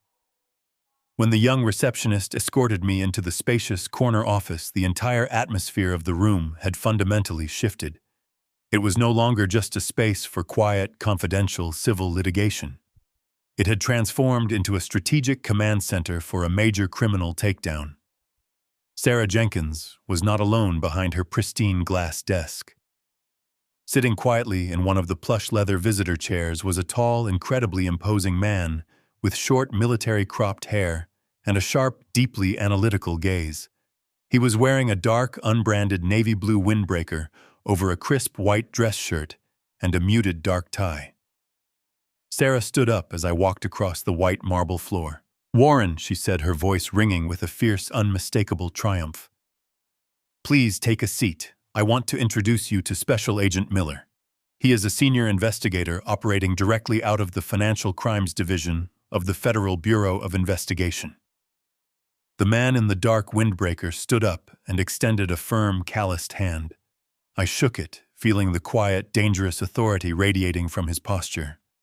He did not smile, and he did not offer any empty, polite platitudes about the recent passing of my wife.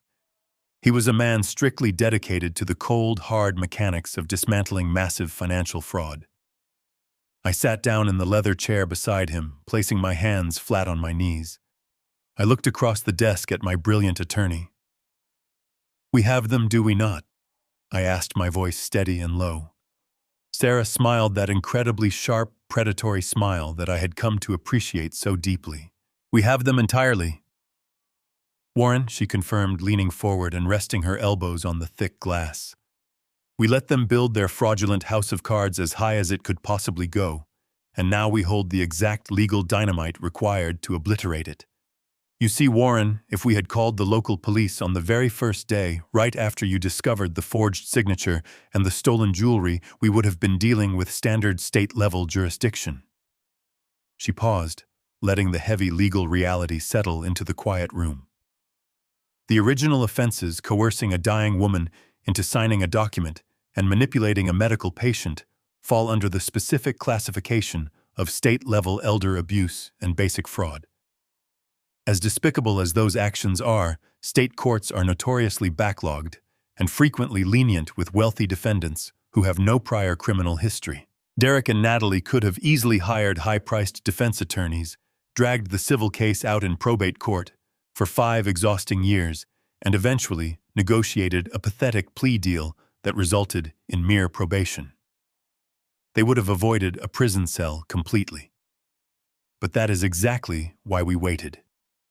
The FBI agent interjected, his voice deep and incredibly authoritative. "When your children decided to walk into a federally insured commercial banking institution and present a forged legal document as legitimate collateral, they completely changed the jurisdiction of their crimes. They took out a $2.5 million commercial equity loan against a property they do not legally own. That specific action constitutes major mortgage fraud. Furthermore, the second that massive sum of stolen money was electronically wired across state lines to fund Luis's failing development firm and to purchase luxury vehicles, they officially committed multiple counts of federal wire fraud." Agent Miller reached into his dark windbreaker and pulled out a thick manila folder stamped with a bold red federal seal. He placed it on the glass desk directly in front of me. "Federal wire fraud and major mortgage fraud are not gentle slap-on-the-wrist offenses," he stated coldly. "They carry mandatory minimum sentencing guidelines. There is no parole in the federal prison system.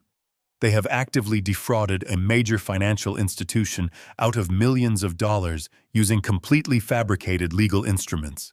I have personally reviewed the hidden camera footage from the hospice center, and I have verified the authenticity of the secret, irrevocable, ironclad trust that your late wife established with Miss Jenkins. The evidence is absolutely overwhelming, flawless, and completely undeniable. I stared down at the thick manila folder resting on the glass desk. The crushing weight of the entire federal government was neatly compiled inside those pages, ready to absolutely crush the people who had stolen my life. I felt a strange, profound sense of peace wash over my tired body. My beautiful Diane had brilliantly laid the invisible foundation for this trap, and I had patiently guided them straight into the center of the steel jaws. "What happens now?" I asked, looking back up at the federal agent. "The indictments are fully drafted and officially signed by a federal judge," Agent Miller replied smoothly. "We have frozen their remaining liquid assets to prevent any further flight risk or international money laundering. I have a tactical team of armed federal agents standing by, waiting for my direct signal to execute the arrest warrants.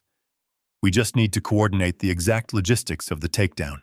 We can quietly arrest them at their respective corporate offices tomorrow morning, or we can intercept them at their homes before dawn. The choice of how we drop the hammer is entirely up to you, Mr. Mitchell." I leaned back in the plush leather chair, staring at the panoramic view of the bustling city skyline through the massive windows. I thought about the sheer, unadulterated arrogance Derek and Natalie displayed when they handed me that 30-day eviction notice.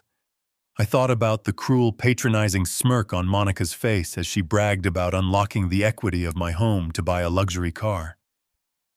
A quiet, private arrest in the early hours of the morning was far too dignified for the absolute monsters who had terrorized my dying wife. They had stolen my house to fuel their fragile, shallow egos. They wanted to be perceived as wealthy, successful elites. I decided right then and there that their ultimate destruction needed to be as spectacular and as humiliating as their monstrous greed. "They are hosting a massive event this coming weekend," I said slowly, turning my gaze back to Sarah and the FBI agent. "They are throwing a lavish catered launch party at my house to show off their new renovations to their high society friends, their private investors, and the very bank executives who granted them the fraudulent loan. I want to do it there. I want to walk through the front doors of my own home, and I want to tear their entire world down in front of every single person they are trying to impress." Agent Miller nodded slowly, a dark look of professional approval crossing his face. "Consider it done," he said. "We will drop the hammer at the party." 60 days passed since my agonizing departure. Exactly 2 months since I packed my faded work shirts and shuffled out of my own home in a state of carefully manufactured defeat. That was all the time it took for my greedy children to completely erase 40 years of beautiful family history. The highly anticipated evening of their lavish house renovation and launch party finally arrived. It was a crisp, clear twilight, the kind of cool evening Diane used to love spending on the back porch. They had spared absolutely no expense to showcase their newly acquired fraudulently funded wealth. As my unmarked black transport vehicle pulled onto my familiar suburban street, I could instantly see the sheer nauseating scale of their ridiculous vanity from a block away. A professional valet service had set up a sleek wooden podium at the very end of my paved driveway, efficiently taking the keys to a long, winding line of imported luxury sedans and expensive sports cars. Elegant strings of warm white lights were intricately draped across the massive oak trees I had planted with my wife 30 years ago. The soft golden glow illuminated a small army of hired catering staff carrying silver trays of expensive champagne flutes. I did not wear my faded denim work jeans or my worn flannel shirts tonight. The pathetic, shaking old man persona was permanently retired, left behind in that dingy, depressing one-bedroom apartment. Tonight I was dressed in a sharp, perfectly tailored black suit paired with a crisp white dress shirt and a dark silk tie. I stood tall, my broad shoulders rolled back, my spine perfectly straight. The physical aches and pains that usually plagued my 70-year-old joints were completely masked by the surging electric adrenaline pumping fiercely through my veins. I stepped out of the heavy black vehicle, my polished leather shoes stepping firmly onto the familiar pavement. I was no longer a grieving widower. I was a master contractor, arriving at the job site to demolish a hopelessly corrupt structure. I was not walking into this battle alone. Flanking my right side was attorney Sarah Jenkins, looking absolutely lethal in a sleek navy blue pantsuit, carrying a slim leather briefcase that held the certified copies of the Real Irrevocable Trust. Flanking my left side was Special Agent Miller, looking incredibly imposing in his dark, unbranded windbreaker. His posture was rigid, highly observant, and radiating an undeniable aura of supreme federal authority. We moved together as a unified, unstoppable front. We did not pause to speak with the valet attendants. We simply bypassed the wooden podium and marched directly up the long, winding concrete walkway toward the grand front entrance of my home. The heavy double doors were propped wide open to welcome the steady stream of high society guests. We walked right through the threshold, and the vibrant, overwhelming sensory experience of the lavish party immediately hit me. A sophisticated jazz quartet was set up in the corner of the expansive living room, playing a smooth, upbeat melody that floated effortlessly over the loud chatter of 100 wealthy guests. Waiters in crisp white uniforms weaved through the dense crowd, offering delicate appetizers and refilling crystal glasses. But my eyes were not focused on the superficial glamour of the party. I was looking directly at what Luis had done to my beautiful home. The warm, inviting antique floral wallpaper had been completely stripped away, replaced by a cold, sterile industrial gray paint. The beautiful load-bearing oak wall that once separated the dining room from the kitchen was completely gone, leaving a massive, cavernous, open-concept space that felt entirely devoid of any genuine character or love. It looked like a generic, overpriced corporate lobby. As my three-person entourage moved deeper into the brightly lit foyer, the vibrant energy of the party began to subtly shift. People standing near the front entrance naturally turned to look at the new arrivals. The sharp, intimidating contrast of my tailored black suit, Sarah's fierce professional demeanor, and the dark, tactical presence of the federal agent immediately caught their attention. The lively conversations near the doorway slowly tapered off into confused, hushed whispers. The silence began to ripple outward, spreading across the massive open room, like a heavy stone dropped into a calm pond. Guests lowered their champagne flutes, turning their heads to stare at the imposing trio, cutting a deliberate, unyielding path straight through the center of the superficial elegance. Derek was standing near the newly installed marble kitchen island, holding a crystal glass of expensive bourbon, laughing loudly with a group of wealthy, silver-haired bank executives. He was wearing a custom-tailored tuxedo, soaking in the admiration of the very men who had approved his fraudulent $2.5 million commercial loan. The sudden spreading silence in the room finally caught his attention. He turned around, a polite, arrogant smile frozen perfectly on his face. When his eyes landed directly on me, the smile instantly vanished, completely, replaced by a look of profound, deeply insulting confusion. His face flushed with a sudden rush of embarrassed anger. He quickly excused himself from the group of bankers and marched aggressively across the gray hardwood floor toward me. "What in the world are you doing here?" Derek hissed, keeping his voice low to avoid creating a massive public scene, though his tone was dripping with pure, unadulterated venom. "You are not invited to this event. You are completely ruining a highly sensitive business function." He did not even bother to look at Sarah or Agent Miller. His arrogant focus was solely locked on me, still viewing me as the weak, defeated old man he had so easily discarded 60 days ago. "I need you to leave this property right now," he demanded, stepping aggressively into my personal space. "Security," he called out, raising his hand to signal a hired guard standing near the hallway. "We have a confused individual who needs to be escorted off the premises immediately. Get this confused old man out of here." I did not flinch. I did not step back. I looked my arrogant son directly in the eyes, my expression a mask of chilling, absolute calm. I did not say a single word to him. I simply stepped around his rigid body, completely ignoring his pathetic, desperate attempt to control the situation. I walked with steady, unwavering purpose straight toward the small, elevated platform, where the jazz quartet was currently playing. Derek spun around, shouting my name, his voice finally cracking with genuine panic as he realized I was completely ignoring his authority. I reached the edge of the stage, stepped up, and firmly grabbed the sleek metal microphone stand.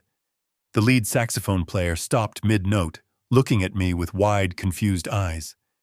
I reached down and swiftly pulled the thick audio cable directly out of the primary amplifier, killing the background music instantly. The sudden absolute silence in the cavernous room was incredibly deafening. 100 pairs of eyes were now locked squarely on me. I turned to face the massive crowd of high society friends, greedy real estate investors, and eager bank executives. "Welcome to my home," I said, projecting my deep, resonant voice across the large open concept room without needing the microphone. "I know you were all invited here tonight by my son Derek and my daughter Natalie to celebrate the massive commercial renovation of this beautiful property." I let my eyes sweep across the crowd, specifically locking onto the group of silver-haired men standing near the marble kitchen island. "I assume many of you are the senior executives from the commercial lending division, the very same men who generously approved a $2.5 million equity loan against this specific property. I want to sincerely thank you all for coming, because tonight I want to show you exactly who you are doing business with." I reached into the interior pocket of my tailored black suit jacket and pulled out my cellular phone. I had carefully synced the device to the massive brand-new 85-inch flat-screen television that Luis had proudly mounted on the center wall of the expansive living room. I tapped the digital screen with my thumb, activating the wireless streaming connection. The massive television screen instantly flashed from a dark blank slate to a bright, sterile image. It was the grainy, high-definition hidden camera footage captured from the glass eye of the stuffed teddy bear. The loud, rhythmic beeping of Diane's cardiac monitor echoed fiercely through the expensive surround sound speakers Luis had wired into the ceiling. The entire party watched in dead, paralyzed silence as the heavy door to the hospice room swung open on the massive television screen. The guests watched completely horrified as the larger-than-life version of Derek marched into the medical room and began aggressively yelling at a dying, heavily medicated woman. They heard the clear, undeniable audio of my son slapping the plastic medical tray. "Wake up, Mom!" The room gasped in unison. Then the massive screen showed Natalie leaning over the metal bed rails, shoving the fraudulent trust documents directly into her dying mother's face. The cruel, terrorizing threat echoed loudly across the catered party. "Just sign the amendment, Mom, or we cut off your private nursing care and put you in a state-run ward." The wealthy guests stood completely frozen, holding their crystal champagne flutes in absolute shock. The bank executives stared at the massive screen, their faces draining of all color, as they witnessed the horrific origin of their highly lucrative commercial loan. But the absolute climax of the horrible broadcast was yet to come. The entire room of 100 people watched in sheer visceral disgust as Monica casually walked over to the medical bed. They watched her perfectly manicured fingers roughly grab Diane's simple gold wedding ring. The 85-inch screen displayed Monica yanking the gold band over the swollen knuckle, twisting it violently, and dropping the stolen jewelry directly into her designer purse. The collective gasp that erupted from the crowded room was absolutely deafening. A woman standing near the front row actually covered her mouth with both hands, softly weeping at the sheer, unadulterated evil displayed on the television. The truth was fully exposed, radiating brightly across the room, leaving nowhere for the monsters to hide. The horrific video finally came to an end. The massive 85-inch television screen faded into a stark, empty black canvas, casting a dark shadow over the completely silent living room. The sheer magnitude of the absolute silence was heavy, suffocating, and incredibly profound. Not a single person in the massive crowd dared to speak or even take a breath. I looked directly at my children. Derek was standing perfectly still near the marble kitchen island, his crystal glass of expensive bourbon slipping right through his numb fingers and shattering loudly against the gray hardwood floor. The amber liquid pooled around his polished designer shoes, but he did not even look down. His arrogant, confident posture had completely evaporated. Natalie was gripping the edge of a tall cocktail table so fiercely that her knuckles were entirely white, her mouth opening and closing as she desperately tried to form words that simply would not come. Monica stood completely frozen in the center of the room, her face drained of all color, staring at the dark television screen, as if she had just witnessed her own execution. They were completely paralyzed by the sudden, inescapable reality of their exposed crimes. They had built their entire lavish lifestyle on a foundation of absolute cruelty, and now the entire world knew exactly what kind of monsters they truly were beneath their expensive tailored suits and shiny designer dresses. I slowly turned my attention away from their terrified faces and looked directly toward the group of silver-haired bank executives standing rigidly near the custom-built wet bar. They were staring at me with wide, horrified eyes, quickly realizing that their highly lucrative commercial investment was tied directly to a nightmare. "Gentlemen," I said, projecting my voice clearly across the cavernous room so every single high society guest could hear the undeniable truth. "The deed they gave you to secure your $2.5 million commercial equity loan is a complete malicious forgery. They forced a dying woman to sign a fraudulent amendment while she was incapacitated by heavy narcotics. They own absolutely nothing. This entire house, every single square inch of this property, belongs strictly and solely to me via a secret, irrevocable ironclad trust that was executed days before their terrible ambush. You gave millions of dollars to common thieves who used a fabricated legal instrument to commit massive, undeniable financial fraud against a federally insured institution." The senior bank executive standing in the front gripped his chest, his face turning an unhealthy shade of pale gray as the terrifying reality of the massive federal financial crime washed over him. The expensive champagne and luxurious appetizers suddenly lost all their appeal. The lavish house renovation party had instantly transformed into a sprawling, active crime scene. Right on cue, Special Agent Miller stepped forward from the dark shadows of the foyer. He smoothly unzipped his dark navy blue windbreaker, officially revealing the heavy gold federal badge resting prominently against his chest. "This party is officially over," he announced, his deep, authoritative voice cutting sharply through the thick, panicked tension of the room. "We are executing multiple federal arrest warrants for major mortgage fraud, federal wire fraud, and severe elder abuse. Nobody leaves this premises until we have secured the primary suspects." The heavy swinging doors leading to the catering kitchen suddenly burst open. A tactical team of fully uniformed federal officers streamed rapidly into the expansive living room, their heavy black boots stomping loudly across the gray hardwood floors. Panic immediately erupted among the wealthy party guests. People began shoving each other aside, desperately trying to create physical distance between themselves and my criminal children. Monica finally snapped out of her paralyzed trance.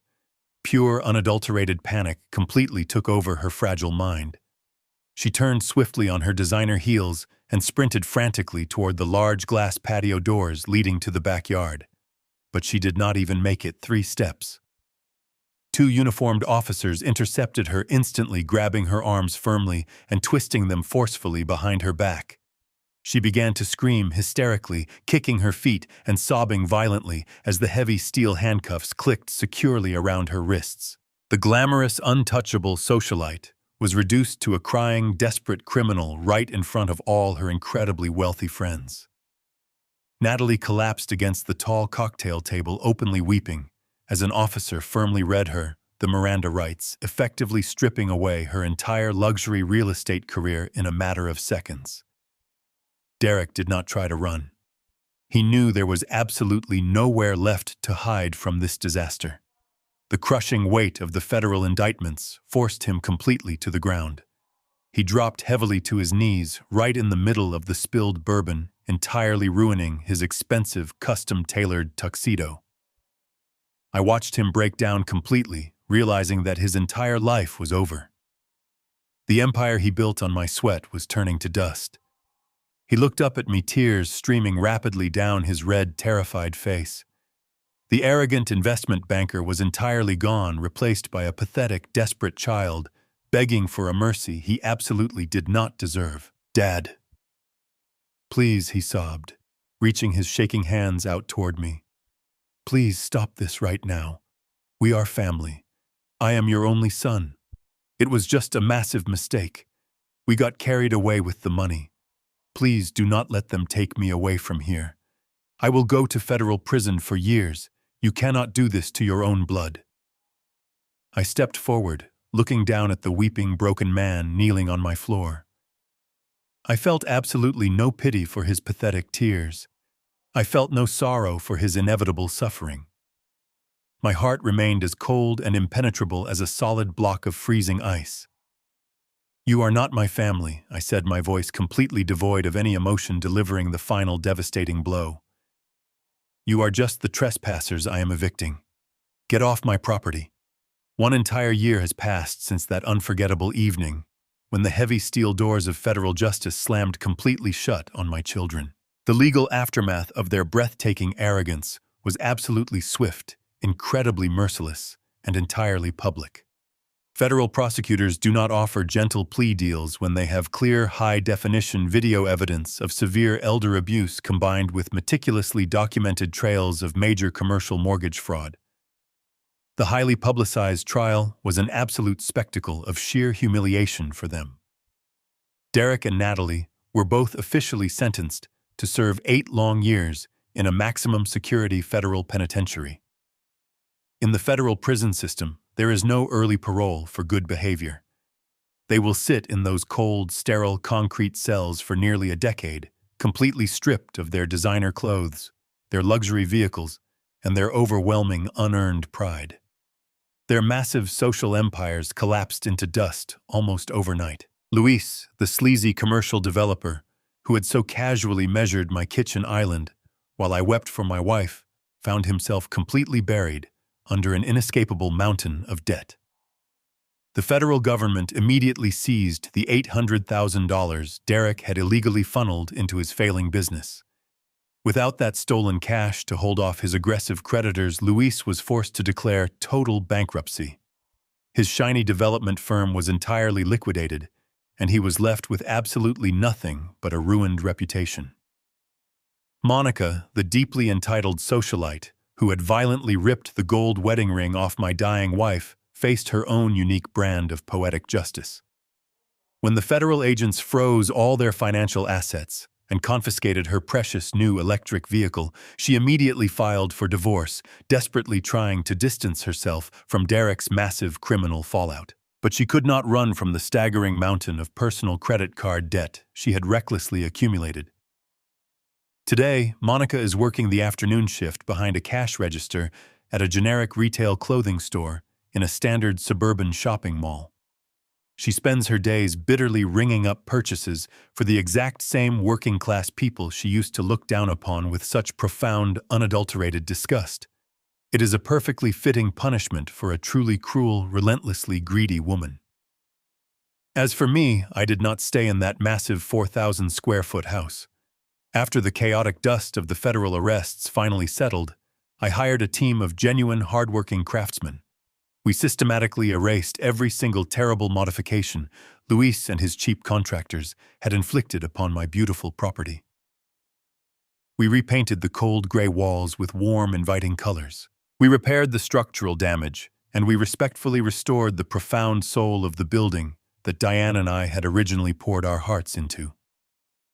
Once the property was completely restored to its former glory, I officially placed it on the open real estate market. The house sold in less than 2 weeks for a substantial premium price. I took every single penny of that massive multi-million-dollar profit, and I used it to establish a powerful charitable organization. I proudly named it the Diane Mitchell Foundation. Our dedicated mission is incredibly simple but profoundly necessary. We provide completely free, highly aggressive legal counsel to elderly victims who are facing financial abuse and domestic manipulation.